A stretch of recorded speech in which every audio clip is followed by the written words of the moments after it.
આજે તો કોકની વાડીમાંથી માંડવી ચોરી લીધી. તમે વિડીયો જોતા રહેજો એટલે ખબર પડી જશે તમને. ગૌરાંગભાઈ ની ગાડીમાં આપણે ચાવી ભરાવી દીધી.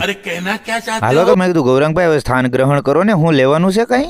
મજા આયા. હા, અમારા ચિત્તલ ગામની ગલીઓમાં અમારા જૂના ભાઈબંધની સાથે હાલ્યા જઈએ છીએ. કઈ મજા આવે છે. પછી રસ્તામાં મેં કીધું ચાનો હોલ્ડ કરી નાખી. કે ગરમ મૂકી છે. તમારો ભાઈ પણ હોટ જ છે ને.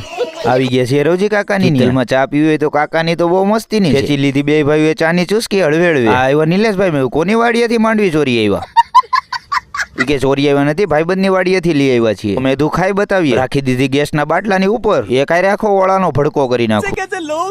ખોલી નાખી છે મફત ની માંડવી ને. ખાવા માંડ્યો હળવે હળવે. હું પરબારી માંડવી માં બહુ મીઠાશ આવી આમાં તો. હવે કરી નાખી ખાલી નો ઝાડવા કરી દીધા કોરે કોરા. આપણે ગૌરાંગભાઈ ની શોપે આવી ગયા છીએ. શિવ ફરસાણે આવેલી છે જગત નાકા પાસે. સવારમાં તમે કોઈ ગાંઠિયા ખાવા ઉભા રહ્યો તો મારું નામ તો દેજો. આ આપડા ઝાડવા હોટા ઓળા તોડતા આવ્યા. કામ લાગી ગયા પણ દુકાન પાસે ગાય માતા મળી ગયા તો એને આપણે ખવડાવી દીધા. બીજું બધું ઠીક છે. તમારો ભાઈ ચમકે છે.